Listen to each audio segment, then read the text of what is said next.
Hello, everybody. This is Jack Olmstead, digital reporter, Seattle PI Reader Blog.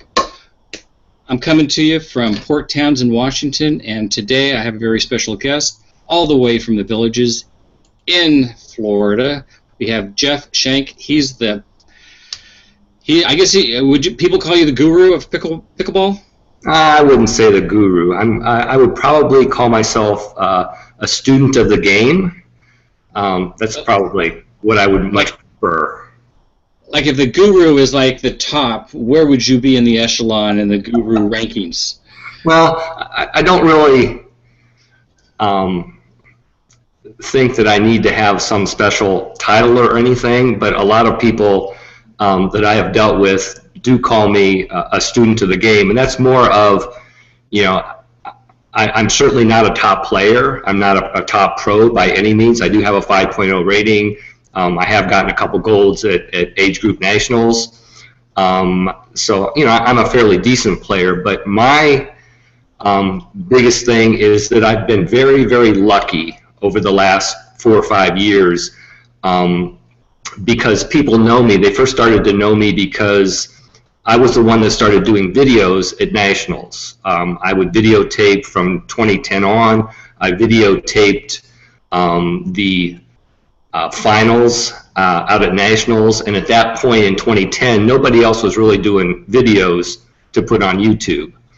I got your videos up on the screen right now. Okay. So from 2010, we're talking 6 years ago. So this is the very first video that I have found that you put out, 2010, June 15th, 2010. That would be it, yep. And you'll notice that as time has gone on, I've put less and less videos of me playing. This first one was kind of like I got my camera. This was in June. I knew that I probably was going to be taping out at nationals come November because nobody else was. So at that point, I kind of felt that I was filling a need because I really, really enjoy watching top players play. And I thought, the rest of the pickleball world would probably enjoy that also. So that's kind of why I started doing the videos. But you'll notice that as time goes on, it's less and less of me playing and more of the pros playing. So you're watching this. When was the last time you watched this video? Probably a long time ago. So watching it back today, how have you improved? Well, let me tell you, that's the amazing thing, is that in my opinion, everybody has improved so tremendously over the last, 5, 6, 7 years. A great example is Sarah Ansbury. A year ago, I had never even heard her name. I saw her out at nationals, this past nationals, 6 months ago, and now she's probably considered either the best or in the top 2 female players in the world. So, my opinion is, if you were probably the best player in probably 7 or 8 years ago, if you had that same skills that you had 7 or 8 years ago and you were in the top 5 players in the world, probably nowadays you probably wouldn't be with those same skills. I'm not talking about the same player, I'm talking the same skills. You probably wouldn't be even in the top 30 nowadays. So it's changed that much over the last 6 years? Absolutely. The skill set has changed so much. And one thing that I really, really like is there's so many non-seniors coming into the sport. Until 4 or 5 years ago, pickleball was really considered a senior sport, an old person sport, and it's just become fact that once the younger players started playing the game, once other younger people saw that younger people were playing the game and were having a lot of fun with it and were getting really good at it, that just bolsters more younger people to get into the game, and that's what the sport has needed. You look at the very first nationals in 2009, it was won by 2 guys that were right around 60 years old. That'll never happen again. It's just a tremendous accomplishment, but that just will never happen again. So I'm looking for the 2010 Nationals that you're talking about. You were there with your camera. Can you talk about the camera and the equipment and how you set up for recording these early exhibitions? Sure. Well, anytime that I have the ability, I always try and go right down the middle. Let's see what you're pulling up here. No, that's obviously in that match. I did not have a chance to get right down the service line.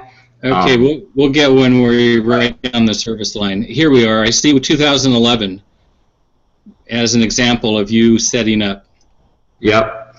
Again, there was that's where I always try and get. If somebody happens to be standing or what have you in that perfect center line, that's what I always try and get right down the center line, because to me that gives the viewer the best sight of watching the match.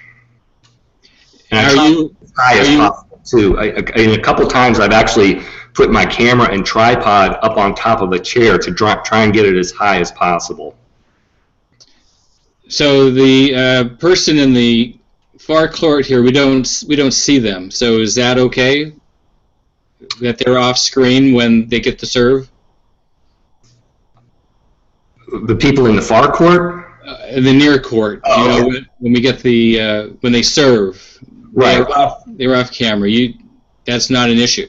No, I don't feel an issue. I mean, pickleball, after the serve and the third shot, everybody's always moving up to the non-volley zone. So the fact that I can't see them serve, and I talk in my video about when you serve, the serve is definitely can be a weapon for you, but I can tell you that if I'm playing against the caliber of players that we were just watching, I just try and get the ball deep. I'm not trying to hit backhands. I'm not trying to do anything fancy other than serve deep, because the odds that I'm going to win a point or get any advantage against a top pro player like you were just watching, that just isn't going to happen when you're playing that high a caliber of opponents. I just went over to your 100 Pickleball Strategies. Where did we go? We went to a whole nother place. Well, welcome to Live on the Internet. I was trying to get to where you were talking about the serve and the importance of picking your spot for your serve. Here we are. Yep. Can you kind of give us a little rundown on picking your spot for your serve? Sure. I mean, when you're serving, you pretty much have control of time. So you can take, in a tournament, you can take up to 10 seconds. In rec play, 10 seconds is an awful long time. So when I'm serving and I'm playing against, normal human beings, 4.5s, 5.0s, at the same level as I am, not superstars like the top pros, whenever I serve, I'm always trying to serve to a specific spot on the court. And, if I get it within, a foot and a half, 2 foot of that spot, that's a great thing. I'm never going to try and serve perfectly to a spot where my serve is going to go out. And I can tell you it's not abnormal for me to score at least 1 point a game off of my serve. Either the people pop it up where when we hit the third shot, we can put the third shot away, or they just hit the ball into the net or hit the ball out. So, if you don't think the serve can be a weapon against normal players, you're mistaken. Like I said before, if I'm lucky enough to play against, a top pro player, Kyle, Wesley, anybody like that, I'm just trying to get the ball deep and in play, because I'm not going to gain any advantage against those type of players. Yesterday I was playing pickleball. The wind was blowing like crazy, and we were having gusts of wind. So I had my balls had been going out from time to time, and a big gust of wind came up, and I didn't hit the ball. And people said that if that was in a tournament setting, I would have forfeited the point. Is that true? I can't wait for the gust of wind to stop before hitting the ball? Oh, you're talking about when you serve? When I served, yeah. When I served, I waited for the gust of wind to stop before I served because it was a gust coming. It was swirling around. It was a swirling gust, and it was strong. Okay. Well, technically by the rules, you have 10 seconds. Once the referee says the score, you have 10 seconds to serve the ball. And people don't understand that 10 seconds is an awful long time when you're getting ready to serve. So, I'm not really sure if you went over that 10 seconds or not. Obviously, a referee, when he says a score, he's not starting a stopwatch. So for the referee to be able to tell you specifically that you're taking too much time, that would be difficult, especially the very first time. Now, if it were happening over and over again, probably the second or third time, if I were the referee, and I thought for no good reason you were taking an exorbitant amount of time to put the ball in play, I probably would start a stopwatch and then I would fault you. But most referees aren't going to, if it's super, super windy and there's a good reason why you are, maybe not serving immediately, if you're going to take an extra second or two, I doubt that any referee is going to fault you, especially the first time that it happens. I guess what you could do is take a timeout. Sure, absolutely. And the timeout, how long is the timeout, the personal timeout? Timeouts are 1 minute. And, generally speaking, you get 2 per game. If the game's a 21, you'd get 3, but most games that you're ever going to play, you're going to get 2 timeouts per game. And those are the regular timeouts, and that's per team.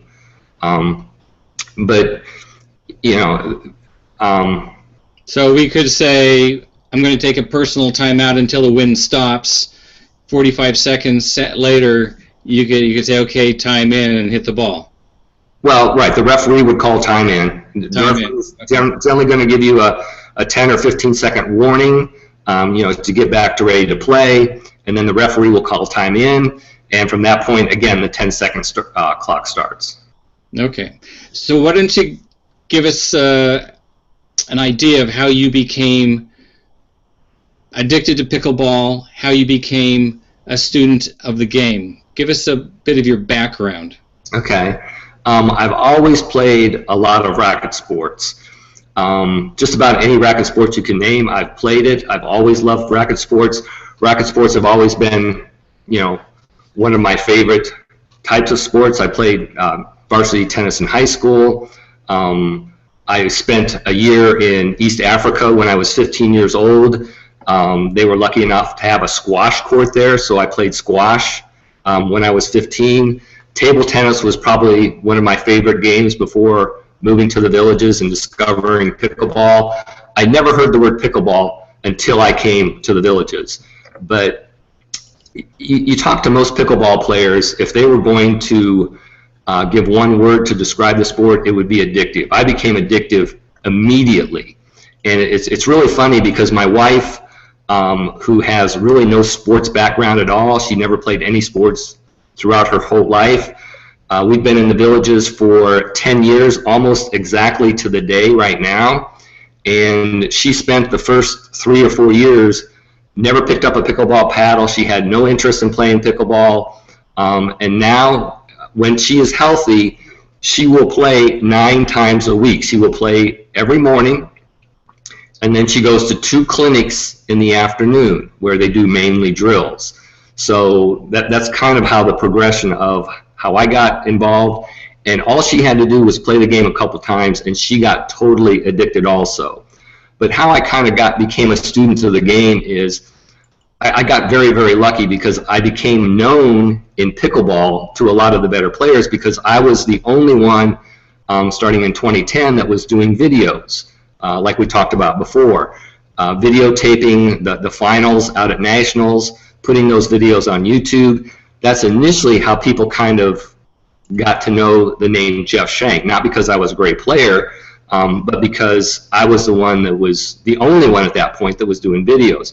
If you notice nowadays, I do very, very few videos of nationals or U.S. Open or other tournaments, or even of myself in the villages playing pickleball. And that's because there's so many people out there nowadays, fast forwarding, 6 years, there's so many people out there nowadays that are doing the videos. So there's the need that was back in 2010, that need isn't out there anymore. There's so many people out there that are filling that need that there's no need for me to do that.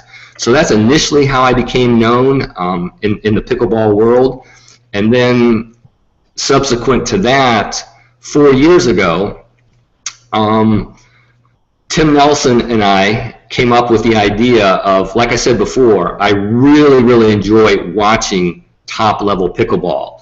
And if you lived in the Villages, Florida, at that point, if you wanted to see the top players in the world, you had to go out to Arizona and watch the Nationals, which is, it's going to cost you at least $1,000 to do that. So Tim Nelson and I came up with the idea of putting on what we called a pro exhibition here in the Villages.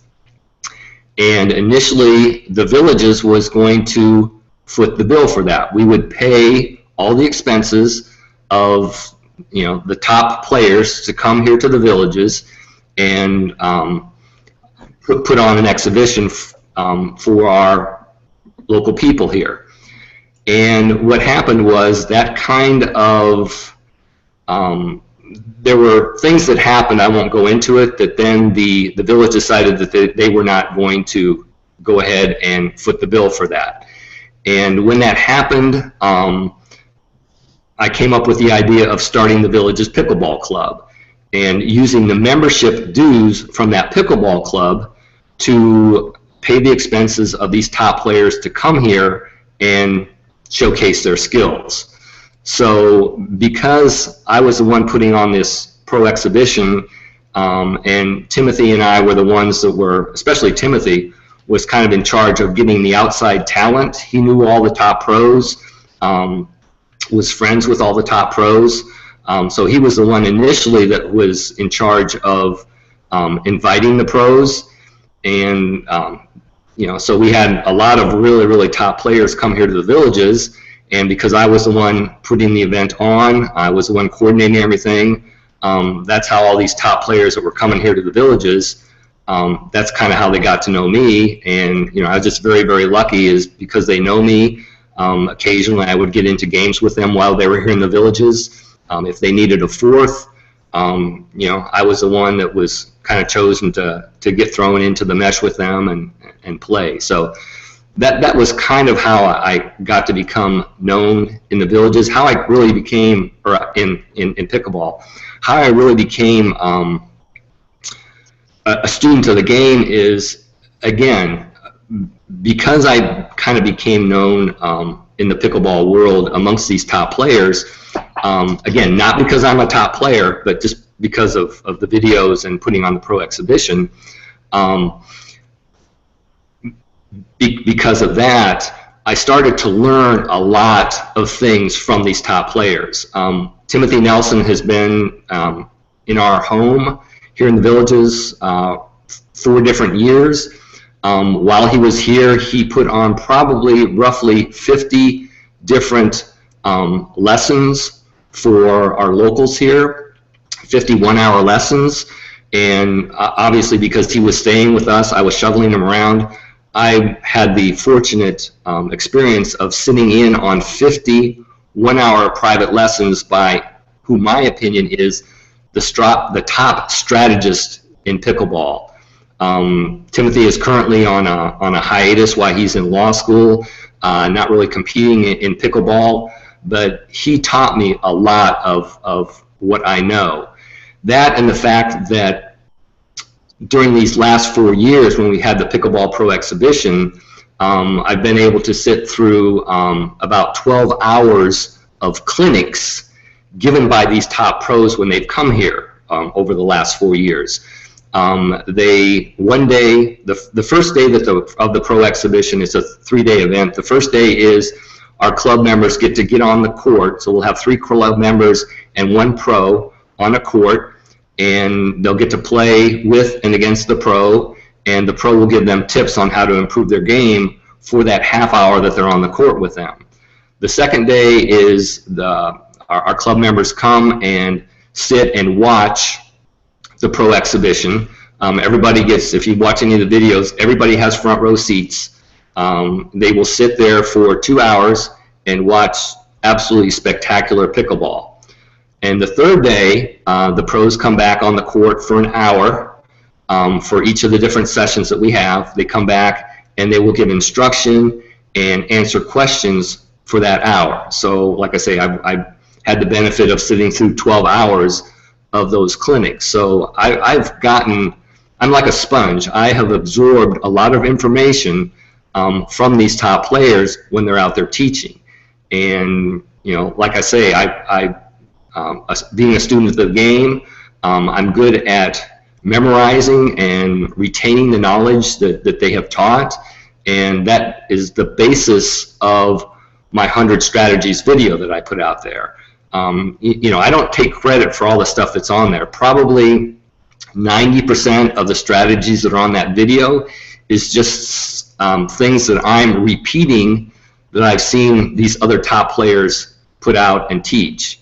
And about 10% of the stuff is kind of things that I've come up with. How did you put the video together? Did you come up with a script?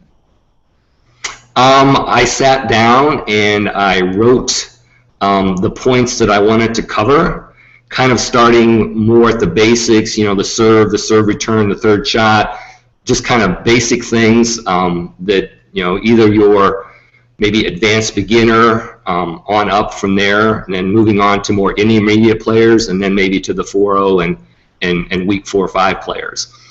Certainly the stuff that I'm teaching, isn't stuff that I'm putting out there to try and improve any top 5.0 player. I'm not some super guru that I think I'm going to be teaching top 5.0 players how to play pickleball. But I do teach a strategies clinic here in the Villages every month. That strategies clinic is designed for intermediate players, so you have to be rated either a 3.0, at least a 3.0 to come to my clinic. And I usually do that clinic. That clinic is for 2 hours, and we generally start off with me talking on the court, and I usually demonstrate about 7 or 8 different strategies. And I try and rotate those strategies every month so that people can come to as many of the clinics as they like. They're not seeing the same things over and over again. And I found that when you teach, you can only teach so much at each time. So if I tried to do 20 strategies, at one of my clinics, after about 6 or 7 strategies, it all kinds of runs together, and the students have a hard time retaining those things. So that's why I decided to come out with this video. That way people can go, they can spend as much time as they would like, watching the video, going back and rewatching certain things, because I guarantee if you watch this whole hour video, you're just not going to remember or retain a lot of the stuff. But if you watch it a couple times, you go out and play, you try and implement some of the things that I'm talking about, it kind of reinforces you. Somebody hits the ball at your feet, and you immediately hit the ball into the net. You see what I talk about. Yeah, when somebody hits the ball at the feet, because of your normal paddle swing, the normal propensity is to hit the ball in the net when somebody is hitting the ball at your feet. So when the ball gets hit at your feet, you have to consciously think of lifting the ball up over the net, opening your paddle, lifting the ball up over the net. So I'm hoping when people watch the video, and when it gets in situations in a real game, that they will understand that yes, that's what he's telling me is kind of the truth. And like I say in the video, what I'm telling people in this video is not written in stone. There's a lot of ways to do a lot of different things, but in general, what I'm teaching in this video is applicable to the vast majority of the players out there, especially if you're 4 or 5 or below. And while I'm thinking of it, Jack, I want to thank you for watching my video all the way through and then putting in the different timelines where people can see the different strategies that I talk about. That was a very nice thing for you to do, and I'm sure the people out there are enjoying that. Well, I enjoyed watching it, and I figured I need to give back. I know that you're not charging any money for this. I think it takes a village, the pickleball village. So instead of telling somebody, hey, you should do this, you should do that, you just pick up the shovel and you just start working. We're all working for the same common goal here, aren't we? To give other people the opportunity to enjoy pickleball. That's absolutely correct. I've been very, very fortunate throughout my life. I was able to retire at age 52. I didn't really need to put out a DVD where I needed to charge people. I would rather get the information out there so more people would be able to view the video and take advantage of it. I did want to you talked about giving back. I wanted to bring up one point. As I've gotten older, I'm 62 years old now. As I've gotten older, I've kind of tried to have the philosophy of helping others, even if there's no payback, even if you don't get any recognition. That's kind of a good thing. And I wanted to bring out one person in our pickleball club who spends a lot of time. He's on his third year now of every week that person writes a pickleball tip, and he sends it to me as the president of the Villages Pickleball Club. And every Sunday or Monday, I send that out to the club. That's not the Pickleball Stars. This is something that is called Tip Bits, and completely different than the Pickleball Stars, which is my blog. But again, when I started doing that, I was filling a need. That Pickleball Stars, I was filling a need of putting a tip out there. And when this other person decided that they were going to take the time every week to write a tip, like I say, we're on the third year now, and at the end of each year, that person at his own expense has booklets made up, and it's a handy reference of 52 tips that we give out free to the Villages Pickleball Club. And that person, actually, I keep saying that person, the reason I'm saying that person is that person has asked to be anonymous. The thought is he's doing something that he feels is benefit to others, but he doesn't really feel that needs to be known who that person is. He's doing it for the pleasure of just doing it, not of getting any recognition. And I think that that's really a really neat thing to do. And at the end of each tip that he puts out every week, it's the very last sentence is, give back to others.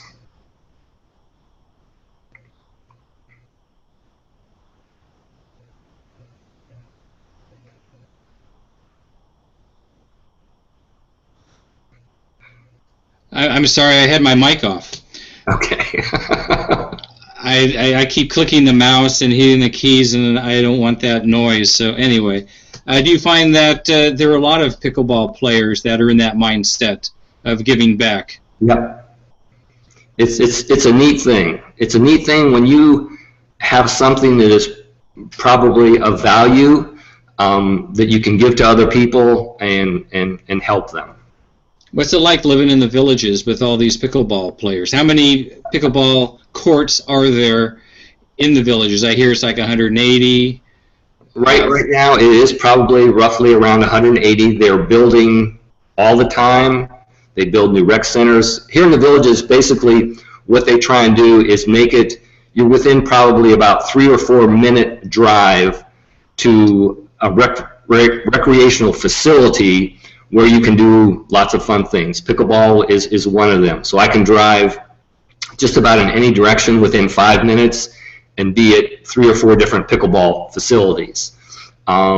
It's really neat being able to, on a weekly basis, play with and against players like Brian Staub, national champion, lives here in the villages, Rob and Jody Elliott, national champions, right just outside the villages. So it's a great thing. Phil Bagley comes up once a month. Kyle Yates comes up every couple months. it's just really neat being able to get into games with some of these top players. And you're the president of the Pickleball Association in the Villages? Right. I'm the president of the Villages Pickleball Club. Have been since it started 4 years ago. I wish my goal would be to have somebody else take it over and me just be in charge of the pro exhibition that we have every year. But it's kind of hard to get people to volunteer for things. It used to be, my wife and I spend a lot of time, especially with the pro exhibition. Putting on that pro exhibition, it's each April. There's a lot of time involved in doing that. And it's funny when you have, we keep the pickleball club right around 300, we cap it right around 300 members. And that's because, again, you notice everybody here has front row seats. We do, the emphasis of the pickleball club here in the Villages is to put on special events. We've had Brian Staub, Matt Staub, Rob Elliott, Phil Bagley have all come and spoke to our club, where we will go to a rec center inside. I'll bring up YouTube. I'll bring up exactly what you're seeing here, and we'll watch a match of them playing out at nationals, and they will comment on the match, and people can ask them questions about, well, why did you do this? Why did you stack this way? Why did you decide to do this? Why did you take a timeout at this particular spot? So the emphasis in the Villages of our pickleball club is special events. And it became apparent fairly quickly that you'll get people that say, well, why don't you do this? I think that you should do this. I think you should do whatever. And finally, my response to those people was, that's a great idea. Why don't you be the chairman on that and run with it? And I'll give you all the assistance I can, but it's your baby. Because the problem is, a lot of times people expect you, because you're kind of in a position of power or what have you, that you should be the one that volunteers and takes care of everything. And I don't think people understand that certain things take an awful lot of time. What are some of the challenges of being the president of the Villages Pickleball Group?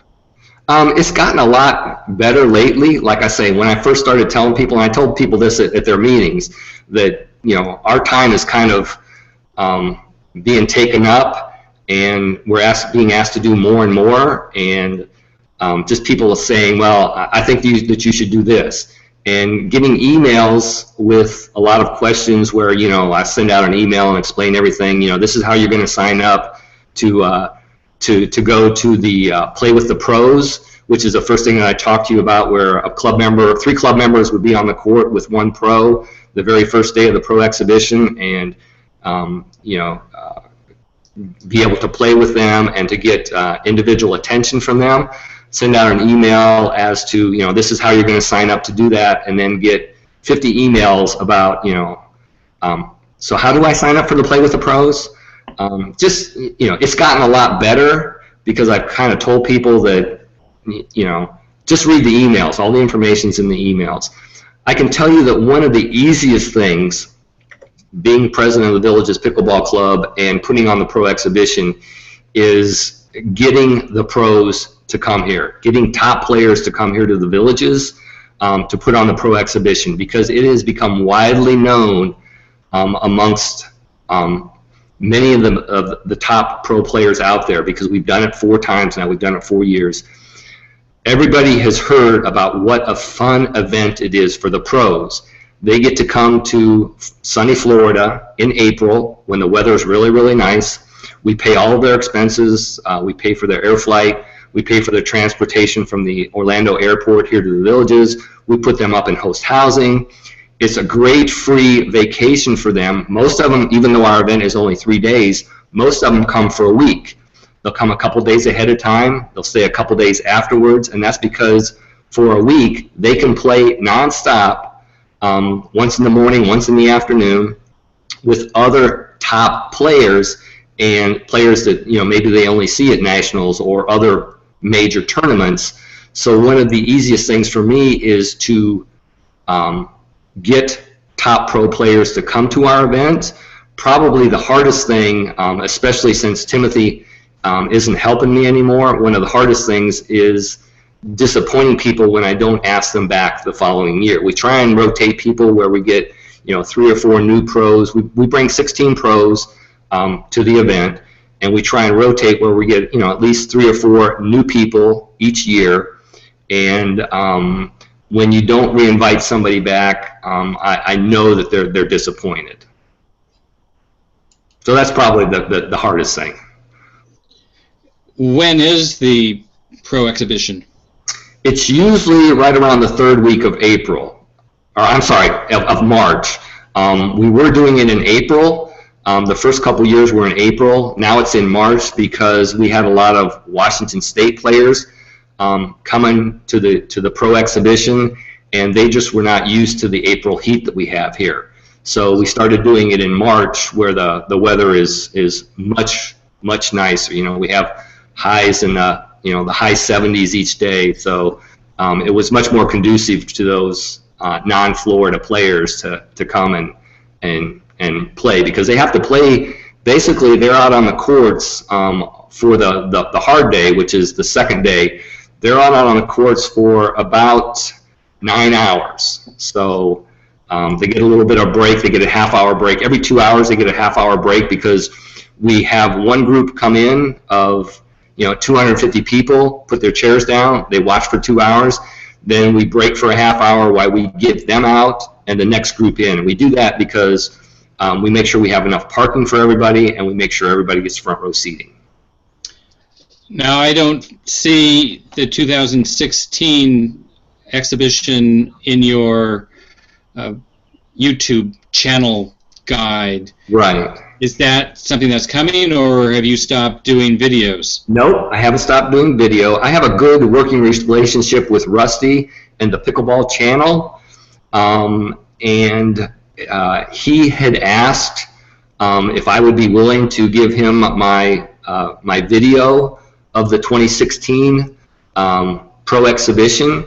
When I saw him at the U.S. Open, I gave him that video, and I'm assuming when he gets a chance to edit that and get everything together, that he will put that both on the Pickleball channel and probably on YouTube. He's got a much bigger following than I do. Certainly, I mean, he's probably got, I don't know how many tens of thousands of people that he can reach very, very quickly. So anything that I would do, certainly he could probably produce it much more professionally and reach a lot more people than what I could do. So he has that video right now, and I'm assuming at some point he'll put it out there. It's a lot easier for him to do it rather than to me do it, and then if I were to put it out there, then it's kind of a disincentive for him to do it. So that's where we're at right now. Sure. What kind of camera are you using these days? And do you have it around that you can show us? Well, very simply, the first couple years was just just your run-of-the-mill, $300 video camera. I'm using a lot of GoPro now, but that's that's the cameras that I had. I had no special camera. One of my biggest issues, especially initially, is getting stuff on YouTube in HD. What I was doing initially was bringing the video back, transferring it to a DVD, and then from that DVD transferring it onto YouTube, because I didn't have an editing program or anything else. That's how I could edit the video, because I did want to video out, warm-ups, video out timeouts, things of that nature, between switches, between games. So that was initially how the first couple of years I was doing it. I have a video program now that I can actually edit, but I'm still having a tough time getting it on YouTube in full HD. When I did this last video, I tried it at full HD. It ran for about 2 hours trying to upload to YouTube, and then I got kicked out. So I had to keep going to lower and lower quality until finally I got all 1 hour and 8 minutes on there. Yeah, I found that actually some portions, or maybe just one portion of your video was like really HD quality. It was like super. And then the quality kept going up and down. But one point it was just like crystal clear. I didn't understand how that could happen, where you could have some that was, standard definition, and then was one piece was like crystal clear. I mean, it was like night and day. Yeah, I don't know how to explain it. I'm not real computer savvy. I use this program, and then it uploads it to YouTube, and you would think everything would be fine, but the only way that I could find of doing it, I just tried to change some variables, and the variable that I started changing was the quality of it, and that's what I finally was able to do with it. So I don't really know. Everything is done by GoPro. I buy the most expensive video cards, so everything is good that way. But for some reason, I don't know if it's a program, I don't know if it's my internet connection, I don't know, but I have issues sometime in uploading it to YouTube.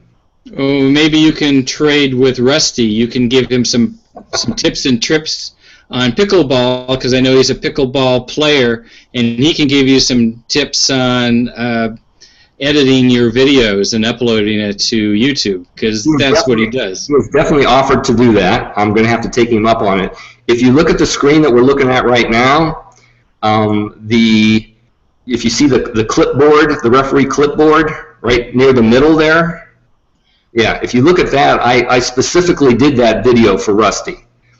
He was getting ready to ref his first tournament, and he gave me a call and said, can you kind of just give me a quick, I've never refereed before, I've seen other people referee, but can you just give me a quick rundown of, how you referee? So that specifically is the only reason that I did that video right there, was as a tutorial for Rusty as to, an easy way to referee. So I'm trying to get some video to play here. Is this actual video, or is it just stills? No, that's actual video. I don't know why I'm not getting this thing to work. Maybe it's a bandwidth issue. Could be. I don't know, but it's a video. Well, we're not going to sit around and wait for it to start. Oh, there it goes. A little jittery, but this looks like HD. This looks really crystal clear. Again, everything, and it's probably because it's a much small. It's probably like 12, 15 minutes, and for some reason, it seems like the longer the video is that I try and put on YouTube, the more difficulty I have in getting it on there. So everything that I video is in full HD, and I don't generally have problems if it's, not very long, and that's the case in this one. So why didn't you with your 100 Pickleball Strategies, why didn't you upload 100 clips instead of putting them all into one large video? Right, because what I wanted to do is have one place where people could go and see a tremendous amount of information. So I could have done one clip at a time, but then they would have had to, do one clip and then find the next clip and then find the next clip. So that was my goal, was to have one place, one video, and I actually cut probably about 20 minutes out of this video. I had a point where I was talking about stacking. There were a lot of things that I cut out of this video, just because I knew that it was running so long that I was going to have a hard time getting it in a good quality out on YouTube. And my thinking was people would rather watch a little bit poor quality, but have all the information right there in one spot. And my hope was that people would watch it all the way through and then go back and kind of hunt and peck at things that they were interested in seeing again. And when you put that timeline on there, that certainly helped with my original goal of the video. Have you worked with playlists on YouTube? No, I don't even know what that is. I'll show you what it is in the green room.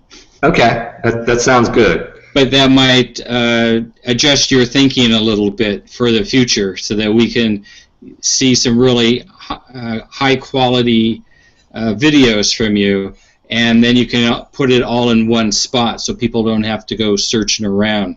Okay. Let's talk about Spain. You going to Spain last year. Yes. Again, I'm lucky enough to know certain people. Mike Hess, who is right around 50 years old. He's an American that went to Spain around 15 years ago to play basketball in Spain.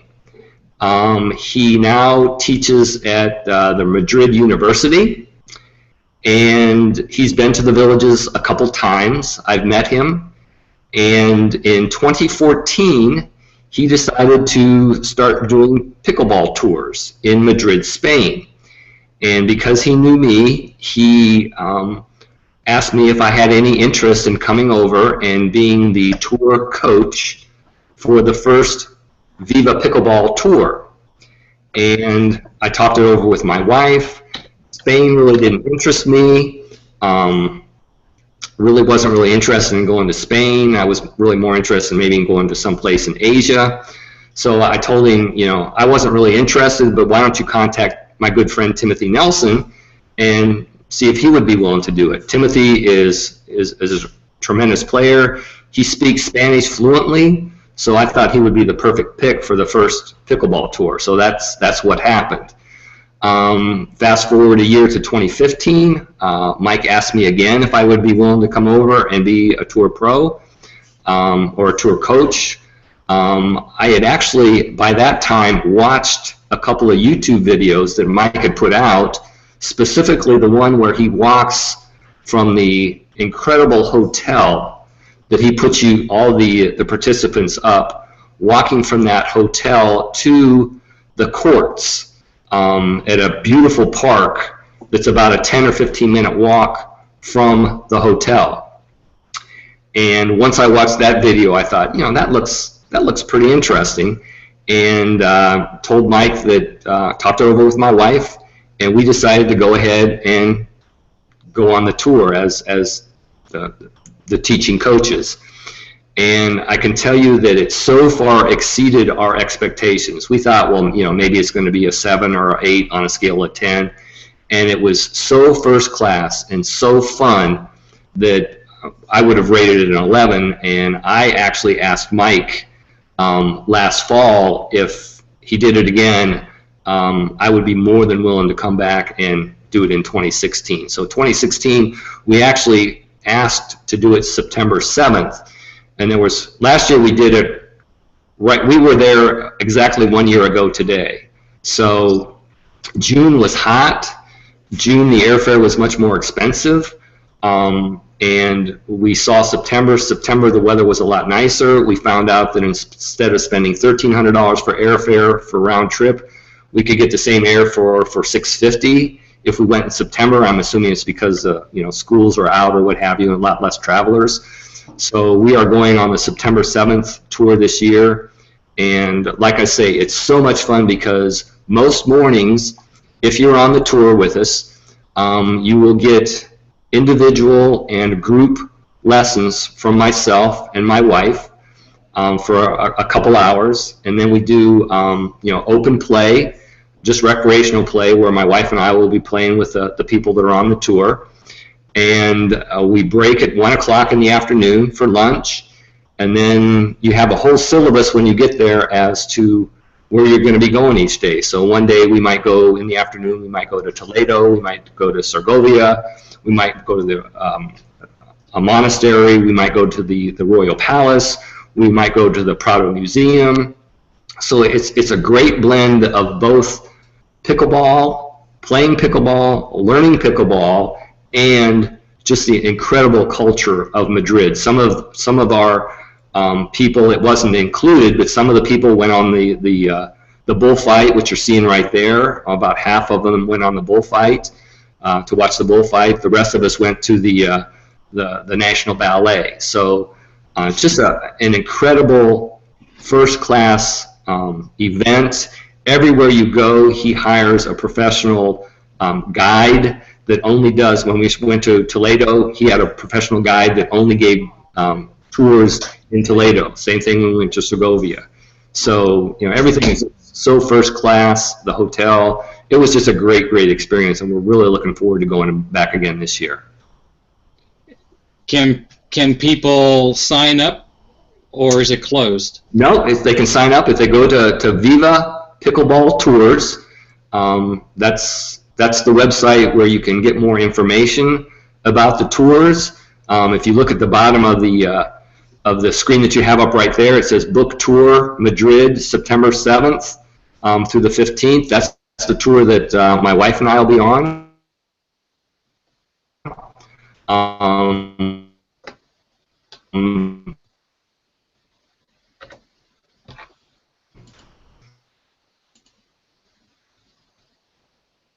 And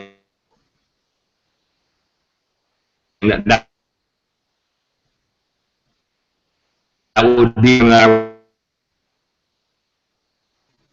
we're a tour, and that if you're in contact me, I can give you some really good tips on airfare and airline flights. My wife and I fly nonstop from Miami to Madrid. It's an 8-hour flight, and it's on Air Europa. I would highly recommend that. The planes are nice and new.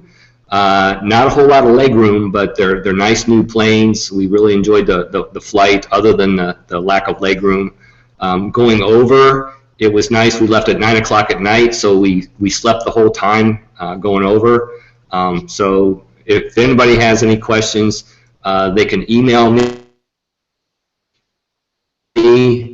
And I'll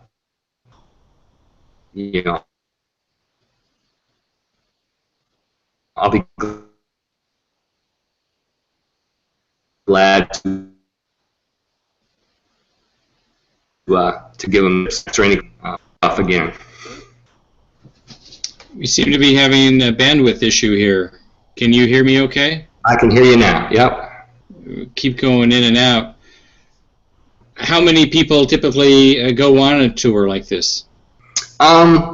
15 to, there was one tour last year with a whole pickleball club from Tellico Village in Tennessee.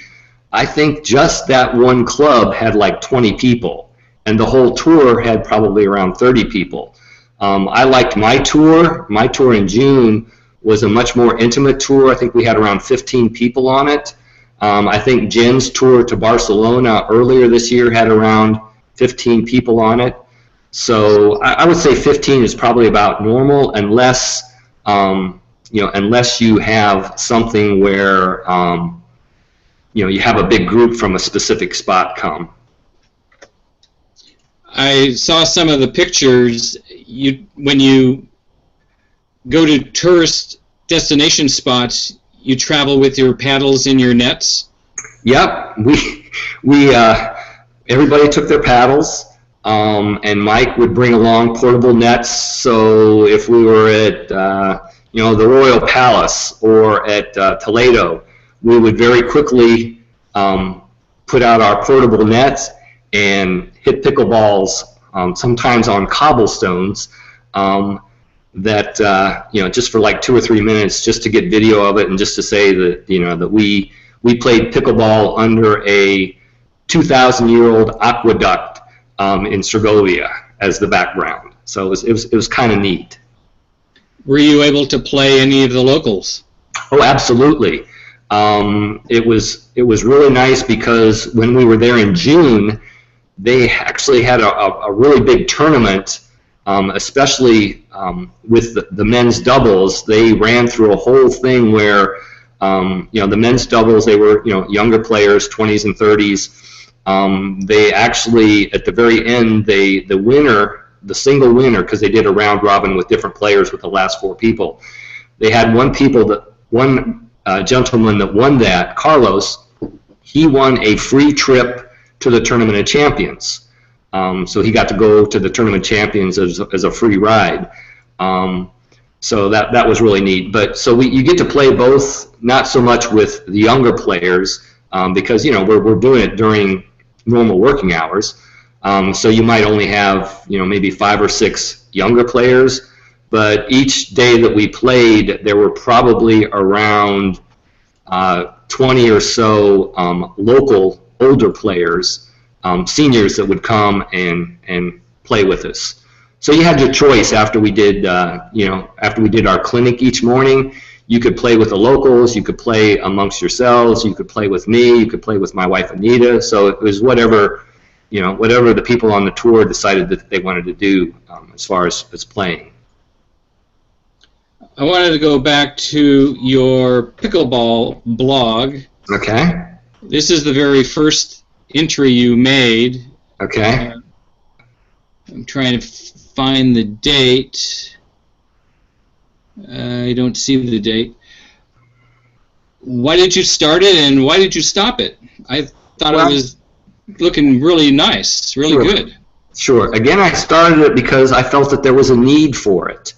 Back when I started that, probably, 4 or 5 years ago, there really wasn't much out there, especially free, that you could get and kind of get somebody giving you advice, especially for intermediate players, how to advance your game from an intermediate player to an advanced player. And that's the emphasis of the clinic that I teach here in the villages for the intermediate players. What are the strategies that you need to move from intermediate player to advanced player? And my philosophy through my whole pickleball career is that you can get better much quicker by the way you think rather than by the way you hit the ball. It can take years to get a really good dink or years to get a really good whatever shot. But if you understand that getting up to the non-volley zone line as quickly as possible and accept that strategy, then that will improve your game within minutes, just that one thing. So if you think and you do things as they should be done, then that will immediately improve your game. The reason that I stopped was a couple-fold. One, the weekly tips from the person that I talked about, putting out their weekly tips, that kind of helped most of the people that I knew personally. And I can tell you that this strategies video that I put out was actually a couple years in the making. There were some reasons why it got delayed for a couple years, but the concept of that video that I just put out recently, that probably was going through about 2.5 years of me actually doing that. Well, that's great. Do you have anything on your pickleball bucket list that you want to accomplish, or have you accomplished everything that you have on your list? As far as pickleball goes, I just feel very, very fortunate and really don't have any other aspirations other than what I've done. I feel very fortunate that I get to play against really high-level people on a daily and weekly basis that improves my game. So as long as, even though I'm getting older, I'm still getting a little bit better each year. That's probably my biggest goal. Another thing is health issues. I've had both hips replaced in the last 3 or 4 years. That's why we were talking before about what other things do I do other than pickleball. I don't do anything other than pickleball as far as physical activity, and it's because I've been active, very active throughout my whole life, and I've worn my body out, and I don't golf anymore, I don't play table tennis anymore, I don't really do anything because that aggravates my body, and I would much rather use the time that I have in playing my sport of choice, which is absolutely pickleball. That's my one joy as far as any sports goes, and that's playing pickleball. So I don't really have anything else You know, I've done my instructional video. That's something that has been on my bucket list for a couple of years now, getting it out there. So, you know, that's been one of my biggest goals. Now you're involved with the USPA, the ratings committee, and there's another committee that you're on. Right. I played a very minor role on the ratings committee. I was on the ratings committee, but didn't really provide much more than, you know, a small amount of input. I am currently on the USAPA Rules Committee, which there are probably around 7 or 8 of us throughout the country, male and female, so it's a good cross-section of people. And we meet about once a month, kind of in the format that we're doing right now, you know, over the internet, looking at the computer and looking at the rules and going through the rules one at a time and making a lot of changes about the verbiage so that the explanation of rules is a lot clearer, and then also making changes to the rules, and with the understanding that everything that we change is strictly recommendations to the board as a whole, to the USAPA board. We have no power to make any changes at all. We're just making recommendations of changing certain verbiage and actually changing some of the rules. How long have you been on that committee? The committee's been going a couple months now. The next meeting is July 10th, and we usually go for an hour each time.